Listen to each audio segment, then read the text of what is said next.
Hello guys, welcome to our channel. आज हम class 11th के बायोलॉजी का चैप्टर लोकोमोशन एंड मूवमेंट का लेक्चर नंबर 4 करने जा रहे हैं, जहां पर हम आज स्केलेटल सिस्टम को समझेंगे।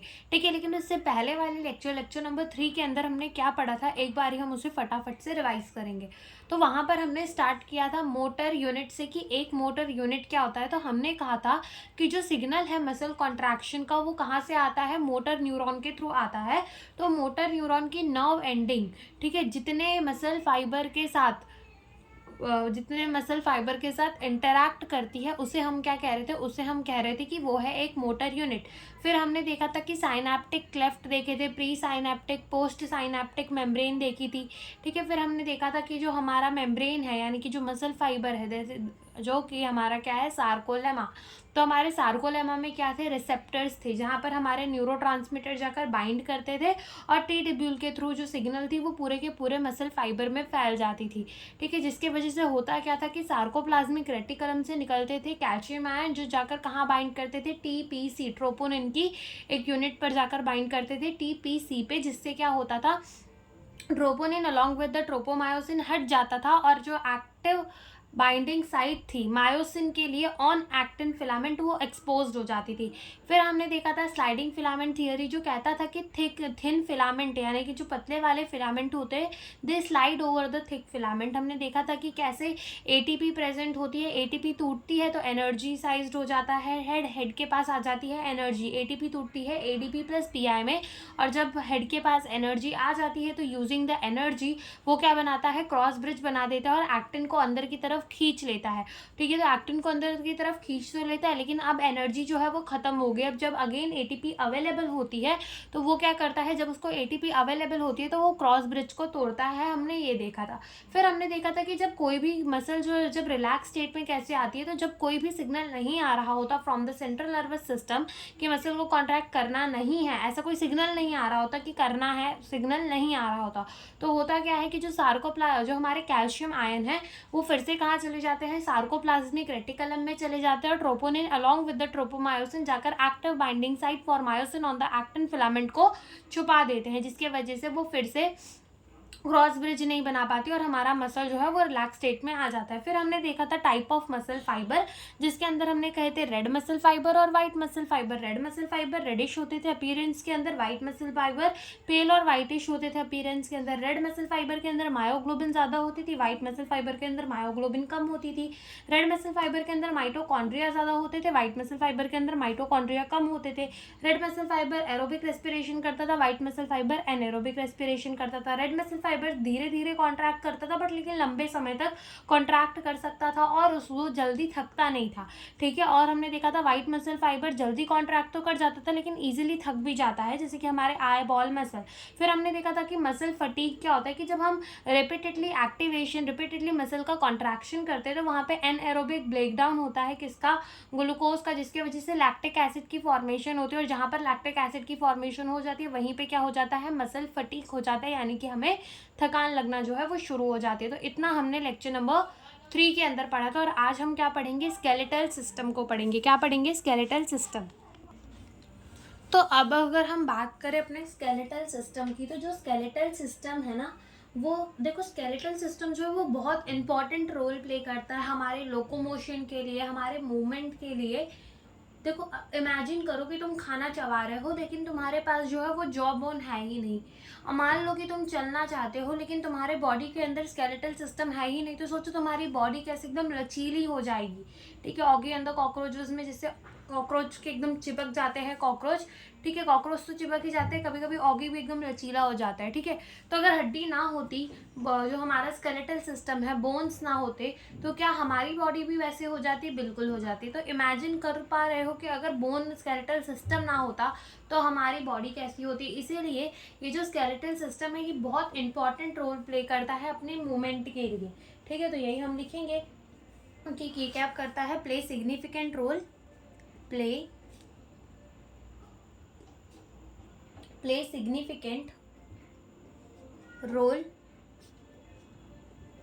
इन लोकोमोशन लिख लेते हैं। तो लोकोमोशन के अंदर मूवमेंट पहले से ही इंक्लूड हो जाएगा, लेकिन मूवमेंट लिखेंगे तो लोकोमोशन हमें लिखना पड़ेगा, क्योंकि हमने चैप्टर की स्टार्टिंग में समझा था कि लोकोमोशन एंड मूवमेंट के बीच में क्या डिफरेंस होता है। कि मूवमेंट जो होती है, देखो हम एक जगह पर बैठ के कुछ भी कर रहे हैं, जैसे कि मैं बोल रही हूँ, अपने हाथ हिला रही हूँ, पैर चला रही हूँ, तो ये सारे काम जो है वो क्या है, मेरे मूवमेंट है, ठीक है। लेकिन लोकोमोशन क्या होता है, जब मैं अपने प्लेस को चेंज करती हूँ तो वो क्या होता है, वो होता है लोकोमोशन। इसलिए कहा गया था कि जितने भी मूवमेंट होते हैं, सॉरी, जितने भी लोकोमोशन होते हैं वो मूवमेंट होते हैं, लेकिन सारे मूवमेंट लोकोमोशन नहीं होते, ठीक है। तो ये हमने देखा था। तो जो स्केलेटल सिस्टम है वो सिग्निफिकेंट रोल प्ले करता है किसमें, लोकोमोशन में। अब हमारा जो स्केलेटल सिस्टम है ना, वो दो चीजों से मिलकर बना हुआ है, कंसिस्ट ऑफ,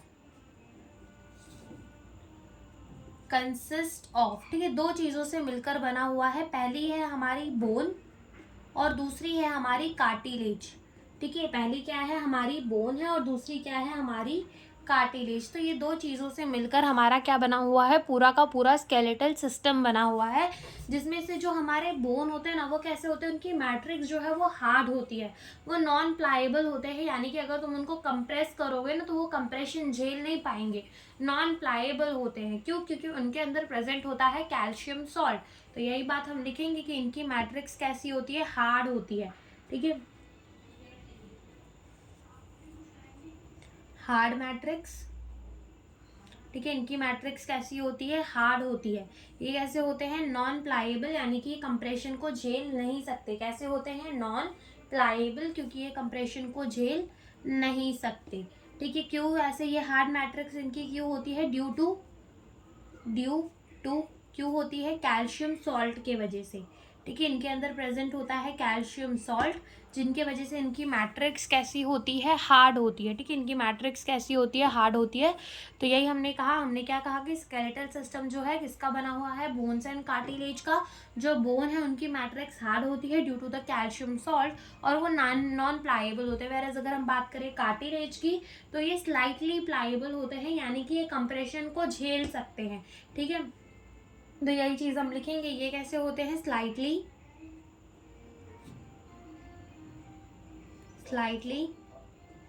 प्लाएबल, ठीक है। क्यों, क्योंकि इनके अंदर प्रेजेंट होता है कॉन्ड्रियोआइटिन सॉल्ट,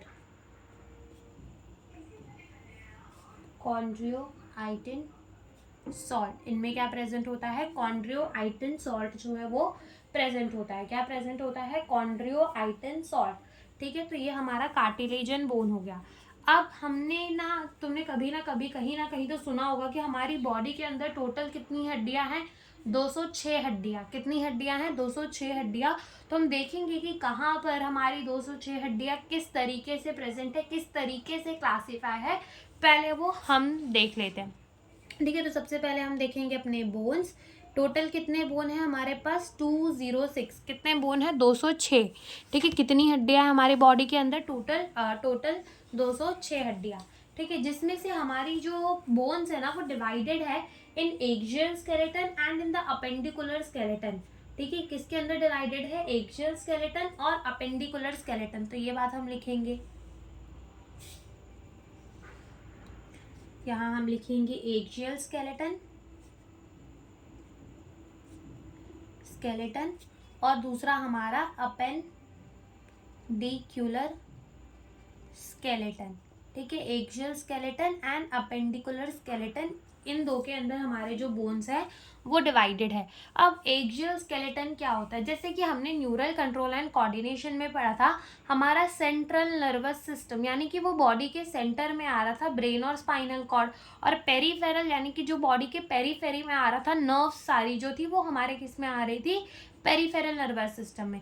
वैसे ही यहाँ पर आता है axial skeletal system, axis, body की एक्सिस में जो जो चीज़ें आ रही होंगी, जो जो हमारे बोन्स आ रहे होंगे, वो किस में इंक्लूडेड होंगे, हमारे एक्सियल स्केलेटन में। जैसे कि हमारा स्कल हो गया, ठीक है, जैसे कि हमारी स्टर्नम हो गई, जैसे कि हमारे रिब्स हो गए, जैसे कि हमारी वर्टेब्रल कॉलम हो गई, रीढ़ की हड्डी हो गई। तो ये सारी कहाँ आ रही है, बॉडी के एक्सिस में आ रही है, तो वो हमारे किसके अंदर इंक्लूडेड होते हैं, एक्सियल स्केलेटन के अंदर। वैसे अगर हम बात करें अपेंडिकुलर स्केलेटन की, तो हमारी जो अपेंडेजेस है, ठीक है, हमारे हाथ हैं, पैर है, पैर हाथ है और पैर है, ठीक है। तो हाथ और पैर जो पैर है जो है वो हमारे, वो कहाँ पे है हमारे, वो हमारे अपेंडिकुलर स्केलेटन में आएंगे। किस में आएंगे, अपेंडिकुलर स्केलेटन। और साथ ही साथ वो बोन जो हमारे एक्सियल स्केलेटन से हमारे अपेंडिकुलर स्केलेटन को जोड़ती है, ठीक है, वो उसको हम कहते हैं ग्रिडल बोन, ठीक है। जो बोन हमारे एक्सियल स्केलेटन और अपेंडिकुलर स्केलेटन, ऐसा कह लो कि अपेंडिकुलर स्केलेटन को एक्सियल स्केलेटन से जोड़ने का काम करती है। हमारे हाथ जो है वो कंधे से जुड़े हैं with the help of the bone, ठीक है। तो वो जो बोन होती है जो ये काम करती है उसको हम क्या कहते हैं, उसको हम कहते हैं ग्रिडल बोन। उसमें भी हमारी दो टाइप की होती है जो कि आगे हम पढ़ेंगे, लेकिन पहले हम इतना समझ लेते हैं कि एक्सियल स्केलेटन समझ में आया, जो बॉडी के एक्सेस में प्रेजेंट हो। अपेंडिकुलर स्केलेटन जो हाथ पैर हमारे हैं वो किस में आ जाएंगे, अपेंडिकुलर स्केलेटन में। तो हमारी एक्सियल स्केलेटन में टोटल कितनी हड्डी होती है, 80 हड्डी। और अपेंडिकुलर स्केलेटन में टोटल कितनी हड्डियां होती हैं, 120 हड्डी। तो 120 प्लस 126 हड्डी कितनी होती है, 126 हड्डी होती है, ठीक है। तो 126 प्लस 80 करोगे तो कितने आ जाएंगी, 206 हड्डियां। तो एक्सियल स्केलेटन में कितनी हड्डियां, 80 हड्डियां। और अपेंडिकुलर स्केलेटन में कितनी हड्डियां होती हैं, 126 हड्डियां होती हैं, ठीक है। अब एक्सियल स्केलेटन के अंदर हमारा क्या क्या चीज इंक्लूडेड होती है वो हम देखते हैं। सबसे पहला तो तुम्हारा हेड जो है वो कहाँ आ रहा है, तुम्हारे एक्सियल स्केलेटन में आ रहा है। दूसरी चीज क्या आ जाती है, तुम्हारी स्टर्नम प्लस तुम्हारे रिब, ठीक है। तो लिख देते हैं यहाँ पर स्टर्नम प्लस रिब्स। और तीसरी जो आ जाती है वो क्या आती है, वर्टेब्रल कॉलम, वर्टेब्रल कॉलम, ठीक है। क्या आती है, वर्टेब्रल कॉलम, ठीक है। तो ये तीन चीजें जो है तुम्हारे किसके अंदर आ जाती है, एक्सियल स्केलेटन के अंदर। तो सबसे पहले हम देखेंगे कि ये देखो, अगर तुम बात करो स्टर्नम, तो स्टर्नम तो एक ही हड्डी होती है, ठीक है। स्टर्नम एक ही हड्डी होती है तो वो हमने एक लिख दी। रिब्स के हमारे पास होते हैं 12 पेयर, ठीक है। रिब्स के कितने पेयर होते हैं हमारे पास, 12 पेयर होते हैं, यानी कि टोटल 24 हड्डियां होती है। तो रिब्स कितने होते हैं, 12 पेयर। और अगर हम देखें तो 24 हड्डियां होती है, कौन सी, हमारी रिब की, ठीक है। वर्टेब्रल कॉलम के अंदर हमारी टोटल कितनी हड्डियां होती है, टोटल हमारी होती है 26 हड्डियां, ठीक है। कितनी होती है, 26 हड्डियां। तो यहाँ हम लिख देते हैं 26, ठीक है। अब हेड के अंदर ना हमारी दो तीन चीजें इंक्लूडेड होती है, कौन सी। सबसे पहले अगर तुम बात करो हेड को, तो उसमें तुम्हारा एक होता है क्रेनियम, जो तुम्हारा ब्रेन बॉक्स बनाता है, जो तुम्हारे ब्रेन को प्रोटेक्ट करता है। और एक तुम्हारी मुंह की हड्डियां हो गई, तो सर की हड्डी और तुम्हारा जो फेस है उसकी हड्डी, दोनों हड्डियां अलग है ना। तो जो हमारी क्रेनियम बनाती है हम उसको कहते हैं क्रेनियल बोन। और जो हमारे फेस में जितनी भी बोन्स प्रेजेंट है उन्हें हम कहते हैं फेशियल बोन, ठीक है। तो यहाँ पर दो टाइप की हड्डियां आएंगी। सबसे पहले तो हेड में टोटल कितनी हड्डी होती है, 29 हड्डियां होती है, जिसमें से हमारी क्रेनियम होती है। कौन कौन सी होती है वो हम यहाँ लिख देते हैं, cranial bone, cranial bone total कितनी होती है, क्रेनियल बोन 8 होती है। फिर हमारी होती है फेशियल बोन जो हमारे फेस में प्रेजेंट होती है, टोटल कितनी होती है, 14 होती है, ठीक है। तो क्रेनियल बोन और फेशियल बोन, ठीक है। तो ये हमारी कितनी हो गई, 8, और ये हो गई हमारी 8, और ये कितनी हो गई हमारी 14, ठीक है। 14 क्या होती है, फेशियल बोन होती है। और हमारी क्रेनियल बोन कितनी होती है, 8 होती है। क्रेनियल बोन कितनी होती है, 8 होती है। ऐसे ही हमारे प्रेजेंट होते हैं क्या, ईयर ऑसिकल्स, क्या प्रेजेंट होते हैं, ईयर ऑसिकल्स प्रेजेंट होते हैं, ठीक है। तो यहाँ पर हम लिखते हैं ईयर ऑसिकल, यानी कि हमारी कान की हड्डियां। तो कान में ना हमारी टोटल 3 हड्डी होती है, 3 हड्डियां होती है। मैलस इनकस स्टेप, ठीक है, मेलस इनकस स्टेप, ये 3 हड्डियां होती हैं, यानी कि 3 एक कान में होती है। और दो हमारे पास कितने कान है, 2 कान है। तो 3 इंटू 2 टोटल कितनी हो जाएंगी, 6 हड्डियां कहाँ हो जाएंगी हमारे ईयर ऑसिकल में। टोटल 6 हड्डियां कहाँ हो जाएंगी, हमारे ईयर ऑसिकल्स में हो जाएंगी 6 हड्डी। और एक और बोन होती है जिसे हम कहते हैं हायोइड बोन, जो कि प्रेजेंट होती है हमारे यू शेप की एक बोन होती है, जो कि प्रेजेंट होती है at the base of the buccal cavity, ठीक है। कहाँ प्रेजेंट होती है, at the base of the buccal cavity, ठीक है। बकल कैविटी के बेस में प्रेजेंट होती है एक बोन, ठीक है। उसे हम क्या कहते हैं, हायोइड बोन। तो यहाँ पर हम लिख देते हैं उसके बारे में भी कि हायोइड बोन, ठीक है। हायोइड बोन कहाँ एक होती है और कहाँ प्रेजेंट होती है, यू शेप की होती है, at the base of the buccal cavity present होती है, आगे हम पढ़ेंगे, ठीक है। तो ये हमने लिख लिया अपने हेड के बारे में कि हेड में टोटल 29 हड्डी होती है। क्रेनियल 8 हड्डियाँ हो गई, फेशियल 14 और ईयर ऑसिकल्स यानी एक कान में 3 हड्डी तो 2 कान में 6 हड्डी और हायोइड बोन, तो टोटल ये कितनी हो गई 29 हो गई। ठीक है, फिर उसके बाद अगर हम देखें रिब्स में 24 हड्डी और एक स्टर्नम यानी कि कितनी हो गई 25। ठीक है, तो कितनी हो गई 25 हो गई। और वर्टेबल कॉलम में कितनी हड्डियाँ है 26 हड्डी, तो 26 प्लस 25 प्लस 29 करोगे तो कितनी आ जाएगी 80। ठीक है, कितनी आ जाएंगी 80 करके देख लो। देखो हेड में कितनी हड्डियाँ है टोटल 29 हड्डी। ठीक है, फिर उसके बाद हमारी एक आ जाती है स्टर्नम, कितनी हो गई हमारी 30।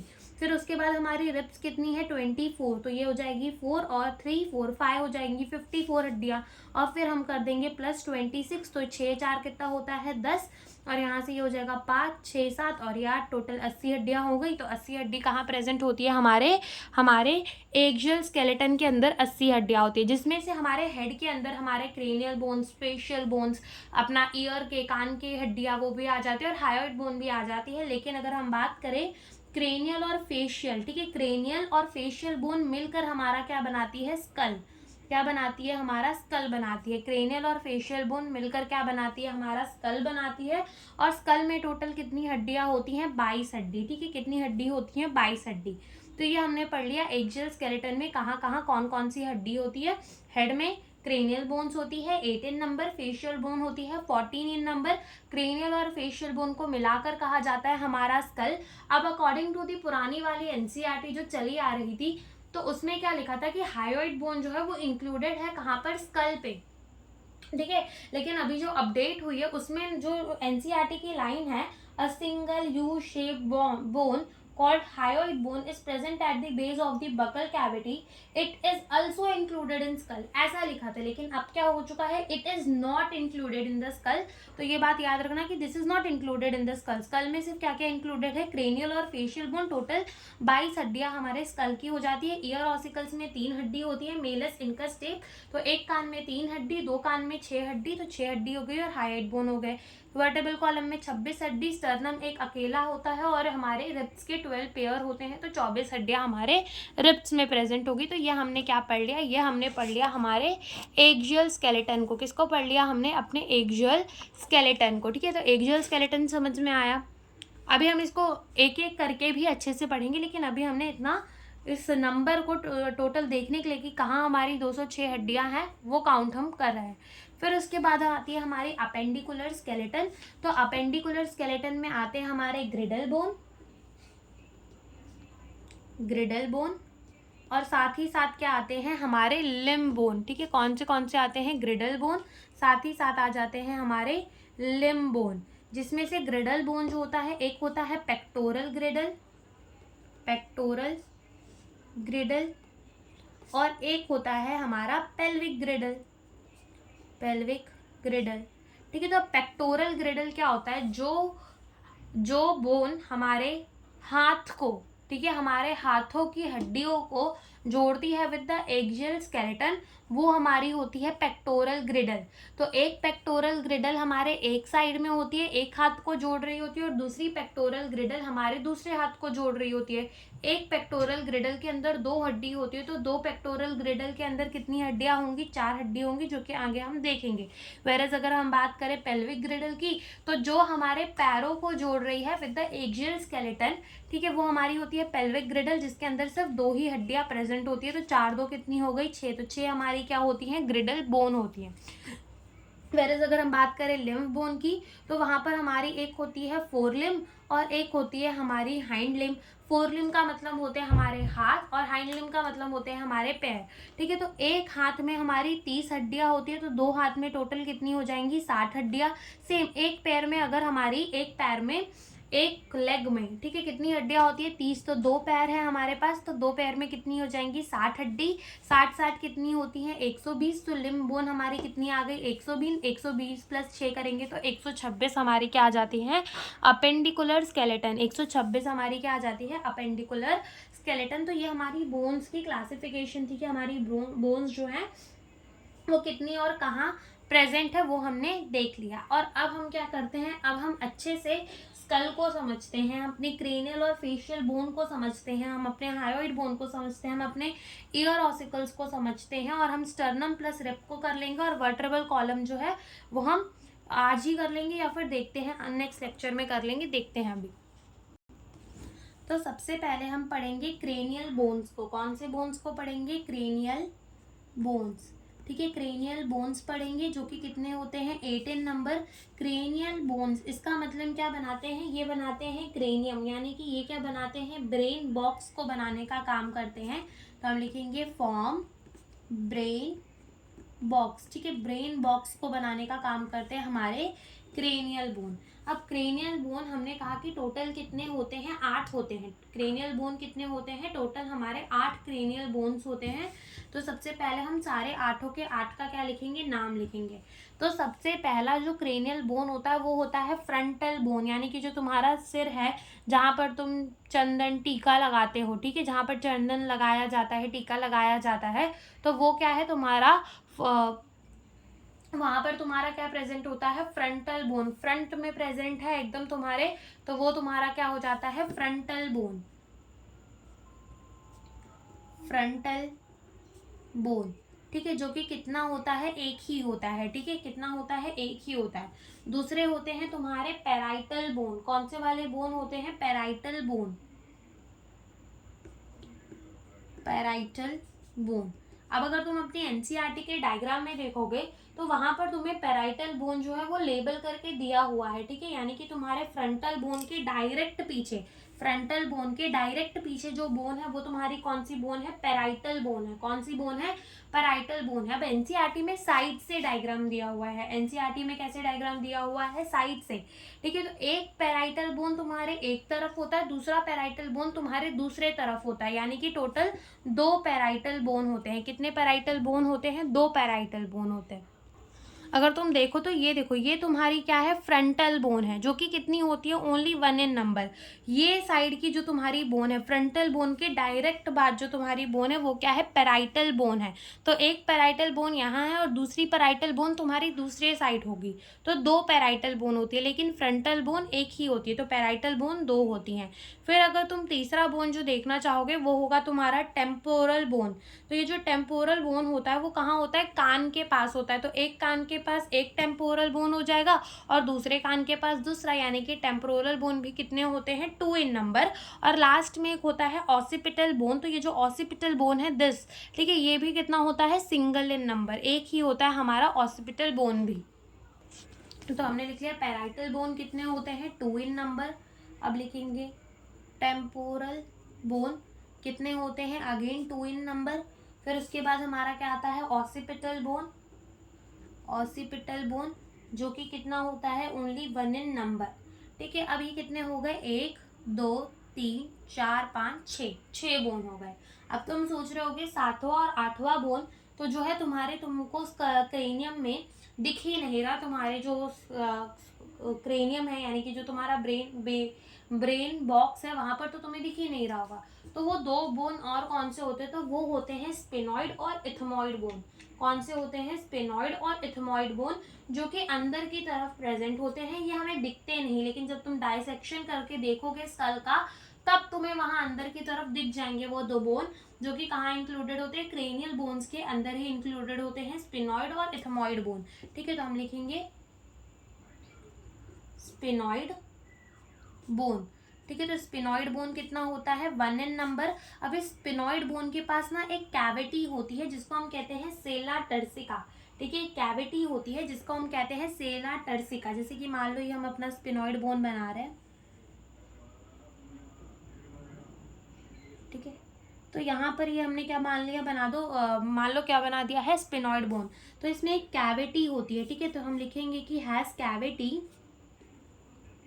कैविटी, जिसको कैविटी का मतलब होता है गड्ढा। ठीक है, कैविटी का मतलब होता है जगह। तो इस कैविटी को क्या कहा जाता है? इस कैविटी को कहा जाता है सेला टर्सिका। ठीक है, क्या कहा जाता है? टर्सिका कहा जाता है, सेला टर्सिका। और ये जो सेला टर्सिका है ना, तो तुम अभी केमिकल कोऑर्डिनेशन एंड इंटीग्रेशन वाले चैप्टर में पढ़ोगे ग्लैंड्स के बारे में। ठीक है, तो वहां पर तुमने सबसे पहले हाइपोथैलेमस के बाद एक ग्लैंड पढ़ना है, that is the pituitary gland. कौन सा ग्लैंड? Pituitary gland. तो ये जो सेला टर्सी का कैविटी है ना, इस कैविटी के अंदर पिट्यूटरी ग्लैंड को रखा जाता है, ठीक है। तो यहाँ पर हम लिख देंगे कि इसके पास क्या है, कैविटी, जिसे कहते हैं सेला टर्सिका। तो वो क्या करता है,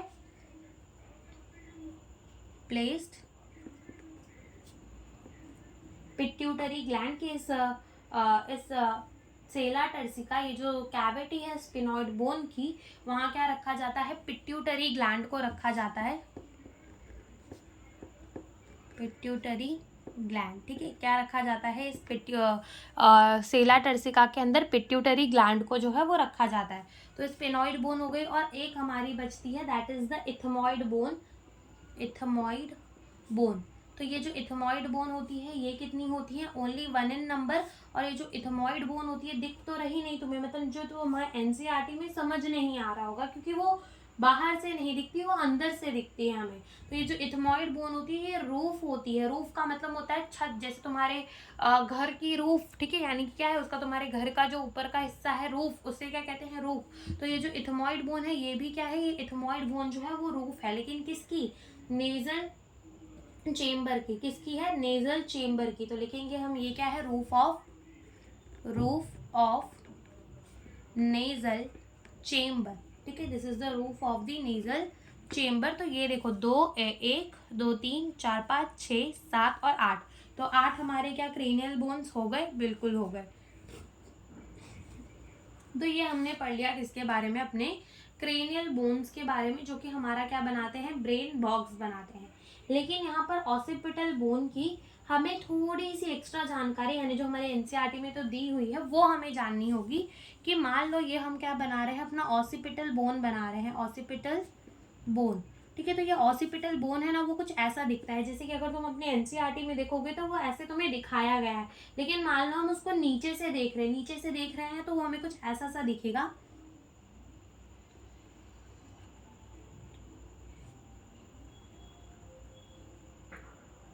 ठीक है। तो ये कुछ ऐसा सा दिखेगा।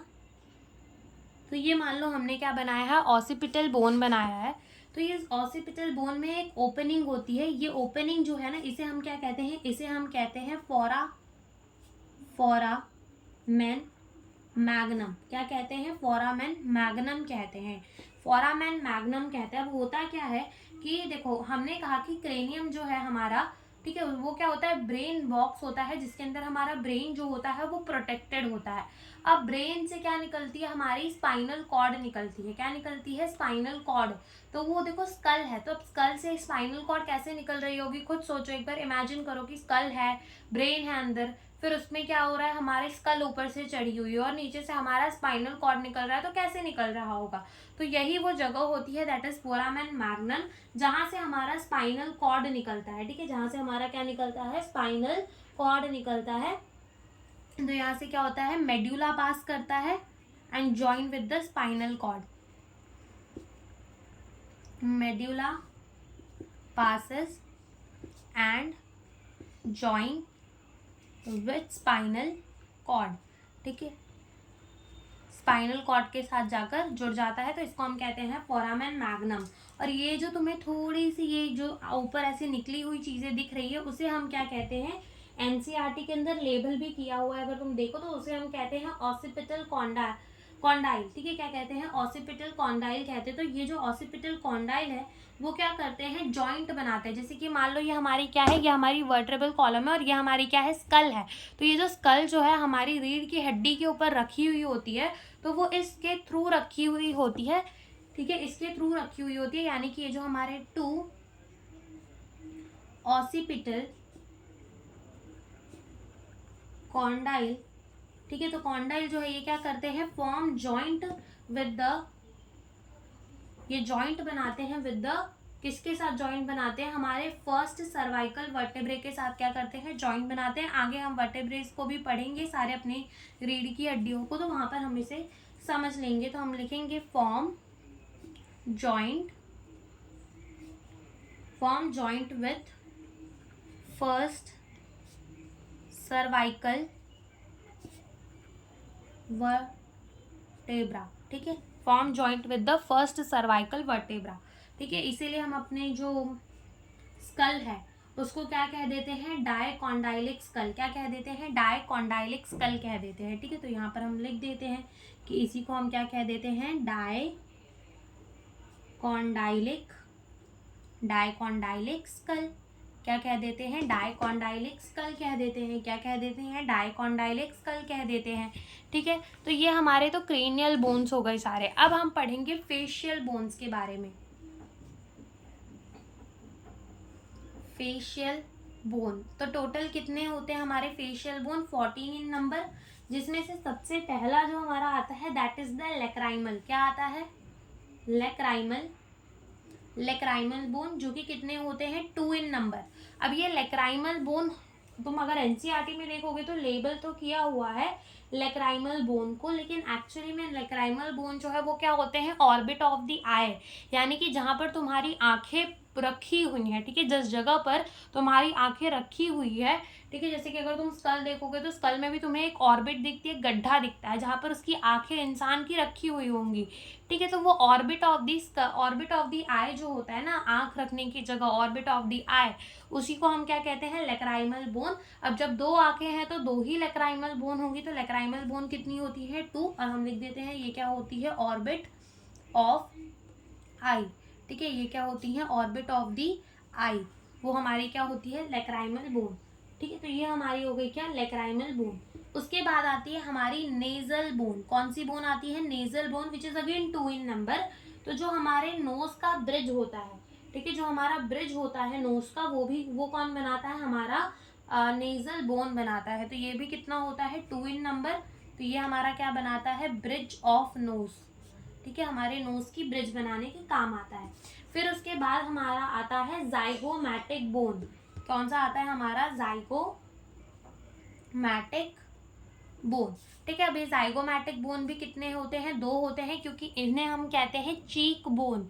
ठीक है, जो चीक होते हैं ना हमारे, चीक बोन, तो चीक बोन भी हम किसे कहते हैं, अपने जाइगोमैटिक बोन को ही कहते हैं चीक बोन। अब जब 2 चीक है तो 2 ही क्या होंगे, जाइगोमैटिक बोन होंगे, तो ये हमारे होते हैं चीक बोन। ठीक है, तो ये हो गए हमारे क्या, जाइगोमैटिक बोन। फिर उसके बाद आते हैं हमारे maxilla which is again 2 in number. अभी जो मैग्जिले होते हैं वो हमारे क्या होते हैं, जो हमारे मैग्जिले होते हैं वो हमारे क्या होते हैं, 2 in number. And upper jaw, ठीक है, जो हमारे अपर जॉ होते हैं उन्हें हम क्या कहते हैं, मैग्जिले। तो हम लिखेंगे ये हमारे क्या होते हैं, अपर जॉ। फिर उसके बाद आता है हमारा मैंडिबल। क्या आता है, mandible which is 1 in number, और ये हमारा क्या होता है, लोअर जॉ। क्या होता है हमारा, लोअर जॉ। मैंडिले जो है वो कितना होता है, 1 इन नंबर एंड लोअर जॉ होता है। ठीक है, तो ये कितने बोन हो गए हमारे, 2 2 4 5 6 7 8 और 9। अब 10 11 12 13 14 5 बोन और हमें चाहिए, ताकि हम अपने पूरे के पूरे फेशियल बोन्स को बोल सके कि हाँ भाई 14 बोन है। अब देखो फेशियल बोन, जैसे कि हमने देखा था कि हमारे जो क्रेनियल बोन थे उसमें से स्पिनॉइड और इथमॉइड बोन तो बाहर की तरफ दिख ही नहीं रहे थे। वैसे ही जो हमारे कुछ फेशियल बोन्स होते हैं ना, वो बाहर की तरफ दिखते नहीं, लेकिन वो होते हैं। ठीक है, लेकिन वो होते हैं। तो एक होता है हमारा पैलाटाइन बोन। तो ये कितने होते हैं, 2 इन नंबर। पैलाटाइन बोन कितने होते हैं, 2 इन नंबर। तो ये क्या बनाते हैं, roof of the buccal cavity, यानी कि जहाँ तुम खाना खाते हो, तो कभी तुमने कुछ ऐसी चीज खाई हो, जैसे मान लो तुमने पानी पूरी खाई और वो बहुत कड़क होती है, तो ऊपर की तरफ जहाँ छिल जाता है, ठीक है, कहते हैं ना कि ऊपर छिल गया है। ठीक है, तो वो हमारी क्या होती है, वो होती है हमारी roof of the buccal cavity. तो उसी को हम कहते हैं पैलाटाइन बोन। 2 होती हैं, तो हम लिखेंगे ये क्या होती है, रूफ ऑफ बकल कैविटी। ठीक है, ये क्या होती है हमारी, roof of the buccal cavity. तो ये तो हो गई हमारी पैलाटाइन बोन।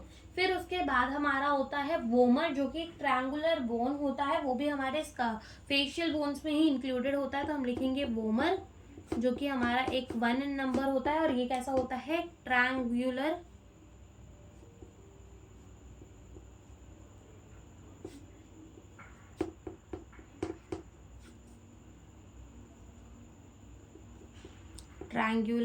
बोन। ठीक है, कैसा होता है, ट्रायंगुलर बोन होता है हमारा वोमर, 1 इन नंबर। और एक होते हैं हमारे nasal concave which is 2 in number. तो ये नेजल कॉन्काई जो है वो इंफीरियर नेजल कॉन्के होते हैं, which is again 2 in number, तो ये भी हम लिख देते हैं इंफीरियर नेजल कॉन्के कैसे होते हैं, 2 इन नंबर।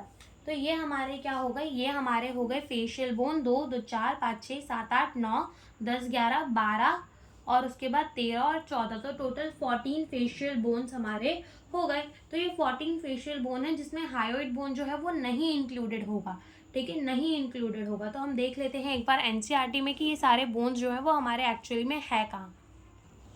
तो अगर तुम देखो तो सबसे पहले ये जो ऑर्बिट ऑफ दी आई है वो क्या है, हमारे लेक्राइमल बोन जो कि 2 होते हैं नंबर, नेजल बोन यहाँ पे प्रेजेंट होता है which is again 2 in number, ये होते हैं हमारे zygomatic bone which is a cheek bone, ठीक है। फिर ये होते हैं हमारे मैग्जिले, 2 होते हैं नंबर के अंदर, हमारे कौन से मैग्जिले होते हैं, ये अपर जॉ, और ऐसे ही मैंडिलेबल होता है which is a lower jaw, 1 in number.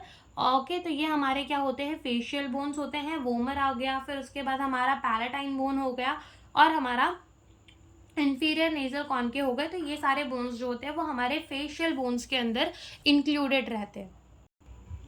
तो अब हम लिख लेते हैं हायोइड बोन के बारे में कि हायोइड बोन क्या होता है।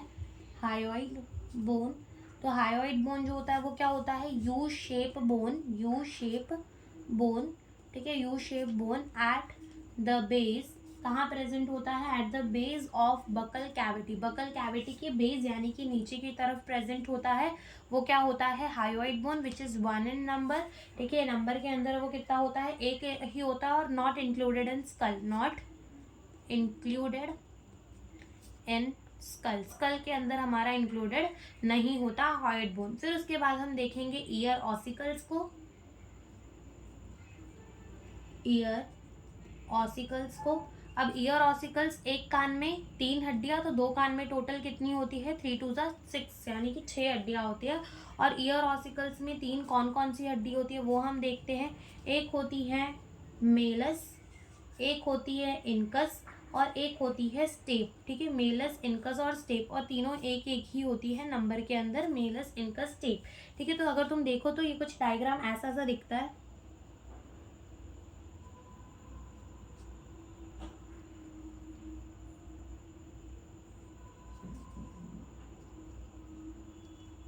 ठीक है। तो ये होती है हमारी मेलस, ये होती है हमारी इनकस और ये होती है हमारी स्टेप। और ये हड्डियां काम क्या करती है, 10 टाइम एम्प्लीफिकेशन कर देती है साउंड का, ठीक है, 10 टाइम एम्प्लीफिकेशन कर देती है हमारे साउंड का, ठीक है। तो ये हमारी हो गई ईयर ऑसिकल्स। तो ये हमारी हेड की टोटल 29 हड्डियां होती हैं खत्म, 8 हमारी क्रेनियल बोन, 14 हमारी फेशियल बोन, एक हमारी हायोइड बोन, ठीक है। तो यहाँ से हायोइड बोन और फेशियल बोन मिलाकर हो गए 15, और 15 और ये 6 हो गए 21, और 21 और 8 टोटल कितने हो जाएंगे, 29 बोन्स जो है वो हमारे हेड रीजन के होते हैं खत्म। और अब हम क्या देखेंगे, अब हम पढ़ेंगे हमारे स्टर्नम को एंड हमारे रिब्स को, कि हमारी स्टर्नम और रिब्स कैसी होती है वो हम देखते हैं। तो हम देखेंगे अब किसको, स्टर्नम को। किसे देखेंगे अब हम, स्टर्नम, स्टर्नम। तो स्टर्नम क्या होता है, स्टर्नम जो है वो एक फ्लैट, ठीक है, पतला सा फ्लैट यानी कि फ्लैट बोन होता है, और कहाँ प्रेजेंट होता है, ventral mid line of the thorax, यानी कि जो हमारा थोरैक्स रीजन है उसके वेंट्रल यानी कि आगे की तरफ, जहाँ हमारा मुंह है वो हमारा कौन सा साइड है, वेंट्रल साइड, और जहाँ हमारी पीठ रहती है वो हमारा कौन सा साइड होता है, डॉर्सल साइड होता है। तो वेंट्रल साइड के बीच में in the thorax region present होती है क्या, हमारी स्टर्नम, ठीक है। तो हम लिखेंगे कि क्या होती है, ये एक फ्लैट बोन होती है, फ्लैट बोन, ठीक है, फ्लैट बोन होती है, प्रेजेंट वेंट्रली, आगे की तरफ प्रेजेंट होती है, मिड लाइन ऑफ थोरैक्स। तो ये हमारी क्या हो गई, स्टर्नम। अगर हम डायग्राम बनाना चाहे अपने स्टर्नम का तो वो कुछ ऐसा सा दिखेगा। बनाते हैं अपने स्टर्नम का डायग्राम।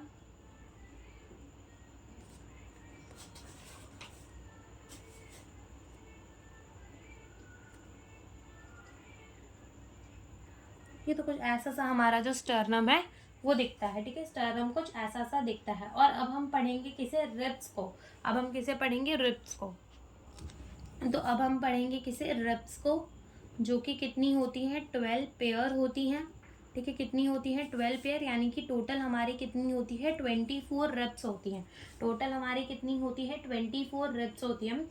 अब अगर तुम देखो कि ये जो हमारी 12 पेयर्स ऑफ रिब हैं, जो हमारी 12 पेयर्स ऑफ रिब हैं, तो उसमें जो हमारी फर्स्ट 7 रिब होती है ना, उन्हें हम कहते हैं ट्रू रिब। जो हमारी लास्ट 8th और 9th और 10th रिब होती है उन्हें हम कहते हैं फॉल्स रिब। और जो हमारी 11th एंड 12th होती है उसे हम कहते हैं फ्लोटिंग रिब। अब ऐसा क्यों, देखो सबसे पहले तो रिब्स का मतलब तुम्हें समझना पड़ेगा कि जो हमारी रिब्स होती है ना, वो क्या होती है डॉर्सली, यानी कि पीछे की तरफ से, जहाँ पीछे की तरफ से, यानी कि पीछे की तरफ से वो अटैच होती है किससे, वर्टेब्रल कॉलम से। और आगे की तरफ वो कहाँ अटैच होती है, आगे की तरफ वो अटैच होती है स्टर्नम से। अब डायग्राम देख के तो लगता है रिब्स से भैया गोल गोल सी हड्डियां होंगी, लेकिन रिब्स जो है वो गोल हड्डियां नहीं होती, वो पतली पतली हड्डियां होती हैं। ठीक है, तो पतली पतली हड्डियां हमारी रिब्स होती है। तो सबसे पहली बात तो हम यही लिखेंगे कि जो रिब है वो कैसे रहती है, हमारी 12 पेयर होती है, 24 होती है, कनेक्ट डॉर्सली विथ, डॉर्सली किससे अटैच होती है, वर्टेब्रल कॉलम से, एंड वेंट्रली आगे की तरफ से,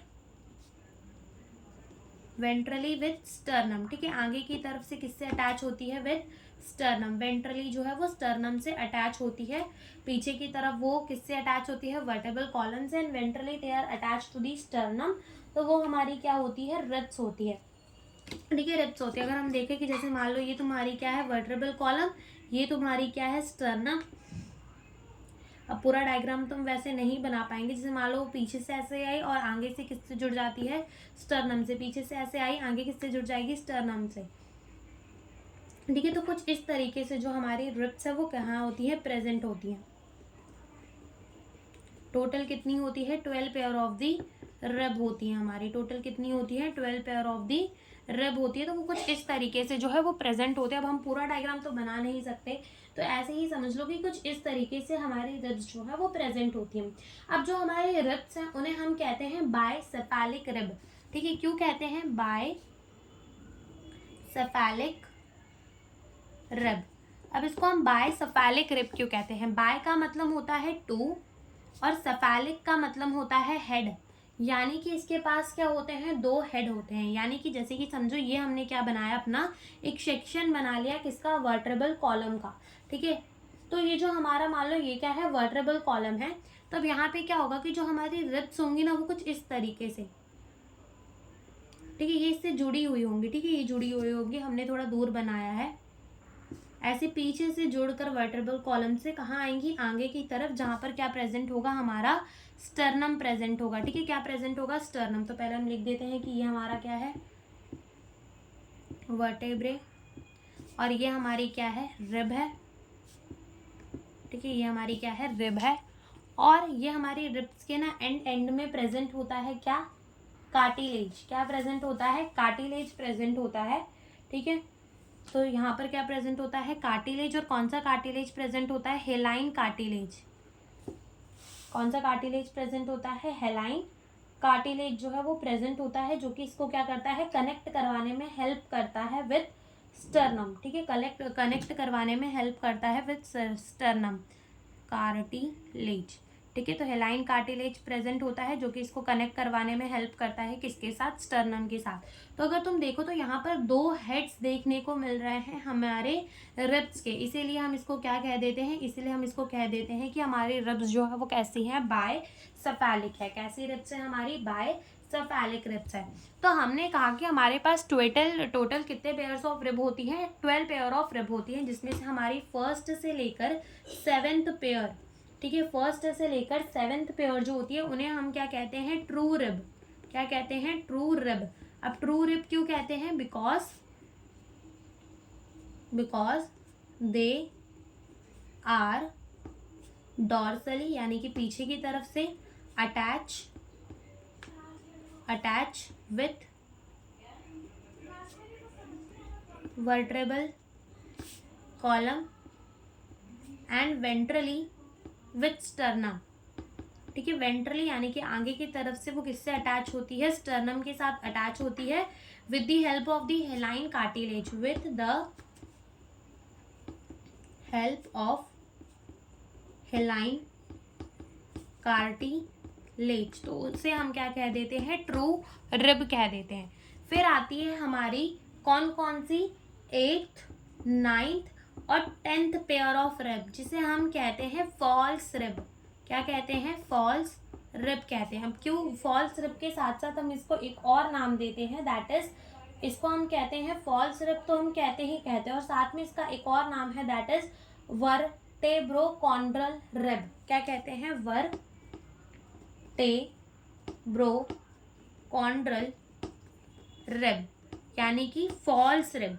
ठीक है, तो इसको हम ये भी कहते हैं। अब इसको क्यों हम फॉल्स रिब कहते हैं, because they are dorsally attach with the vertebral column but ventrally they are attach with the 7th rib. ठीक है, यानी कि 7th रिब के साथ जुड़ी हुई होती है with the help of हेलाइन cartilage, and 7th rib जो है वो जुड़ा हुआ होता है विद द स्टर्नम, यानी कि डायरेक्टली अटैच नहीं होती स्टर्नम के साथ। हम लिखेंगे दे आर, या फिर दे do not attach with sternum, they are do not attach with sternum directly, directly sternum के साथ वो लोग अटैच नहीं होती। ठीक है, डायरेक्टली वो जो है sternum के साथ नहीं अटैच होती, but they are attached with 7th rib। ठीक है, एंड डॉर्सली तो वो जो है अटैच होती है विथ वर्टेब्रल कॉलम। लिखेंगे they are attach with the 7th rib. ठीक है, 7th रिब के साथ वो अटैच होती हैं, and dorsally by vertebral column. ठीक है, फिर उसके बाद हमारी आती है दैट इज 11th और 12th पेयर ऑफ रिब। इन्हें हम कहते हैं फ्लोटिंग रिब। क्या कहते हैं हम इन्हें, हम कहते हैं फ्लोटिंग रिब, यानी कि उड़ती हुई, जो फ्लोट कर रही है, उड़ रही है। ठीक है, फ्लोटिंग रिब्स कहते हैं। अब क्यों इन्हें फ्लोटिंग रिब्स कहते हैं, because they are dorsally attach with the vertebral column but ventrally they does not attach with sternum, यानी कि पीछे की तरफ तो वो वर्टेब्रल कॉलम से अटैच होते हैं, लेकिन आगे की तरफ वो स्टर्नम से अटैच होते ही नहीं है, किसी भी तरीके से होते ही नहीं है स्टर्नम के साथ अटैच। ठीक है, तो हम लिखेंगे does not attach with sternum. ठीक है, स्टर्नम के साथ वो अटैच होते ही नहीं है, इसीलिए हम उनको क्या कह देते हैं, फ्लोटिंग रिब कह देते हैं। क्या कह देते हैं, फ्लोटिंग रिब। तो अगर तुम ये डायग्राम देखो तो ये हमारा क्या है, ये है हमारा स्टर्नम, पीछे की तरफ प्रेजेंट है वर्टेब्रल कॉलम। तो अगर तुम देखो तो ये हमारी रिब निकली। ठीक है, और यहाँ पर जो ब्लू पार्ट से दिखाया गया है वो क्या है, कार्टिलेज दिखाई गई है। ठीक है, तो अगर तुम देखो तो पहली पेयर ऑफ रिब आई हमारे वर्टेब्रल कॉलम से और कहाँ से आकर जुड़ गई, हमारे स्टर्नम से। दूसरी पेयर ऑफ रिब भी ऐसी हुई, तीसरी पेयर ऑफ दी रिब भी सेम हमारे स्टर्नम से आके जुड़ गई, चौथी पेयर ऑफ रिब भी। ठीक है, 5th पेयर ऑफ रिब भी आकर जुड़ गई, यानी यहाँ पर टोटल हमारे this is 1st pair, 2nd pair, 3rd pair, 4th pair and 5th pair में ही डायरेक्ट लोगों ने हेलाइन कार्टिलेज दिखा दिया है। लेकिन टोटल समझ लो कि 7th रिब आकर ऐसे ऐसे करके क्या होती हैं, जुड़ जाती हैं। लेकिन जो 8वीं रिब होती है, जो हमारी 8वीं रिब होती है, अगर तुम देखो इस रिब को, ठीक है, इस रिब को देखो तो ये हमारी 8वीं रिब मान लो। ठीक है, तो ये जो रिब है यहाँ से आई आई आई आई आई, लेकिन क्या ये डायरेक्ट स्टर्नम के साथ जुड़ी, नहीं, ये किसके साथ जुड़ी, हमारे 7th pair of the rib के साथ जुड़ी, और फिर जाकर ये स्टर्नम से जुड़ी। 8th वाली भी हमारी, 9th वाली भी और 10th वाली भी, 8th वाली भी, 9th वाली भी और 10th वाली रिब भी ऐसे ही आकर क्या हुई, हमारे स्टर्नम से नहीं जुड़ी डायरेक्टली, वो किससे जुड़ी, 7th pair of the rib से जुड़ी। और अगर तुम देखो ये हमारी है 11th pair of the rib, ये हमारी है 12th, ये 11th pair of the rib, this is the 12th pair of the rib. ठीक है, ये 11th pair of the rib है, ये 12th pair of the rib है। देखो अगर ये देखो तुम, वर्टेब्रल कॉलम से तो अटैच है लेकिन स्टर्नम से आगे आकर जुड़ी ही नहीं, तो इनको हमने क्या कह दिया, फ्लोटिंग रिब कह दिया। यहाँ पर भी ये क्या कर रही है, फ्लोट कर रही है, तो इसे हमने क्या कह दिया, फ्लोटिंग रिब कह दिया। ठीक है, तो ये हमारा यहाँ पर होता है स्टर्नम और रिब्स खत्म, और इसके बाद हमारा बचता है वर्टेब्रल कॉलम, और हमारे बचते हैं अपेंडिकुलर स्केलेटन्स, और हमारे बचते हैं जॉइंट, और हमारा बचता है इसकी डिसऑर्डर, जिसमें 2 लेक्चर हमें और लग जाएंगे। सो आज का लेक्चर हम यहीं तक रखते हैं। Thank you for watching the video.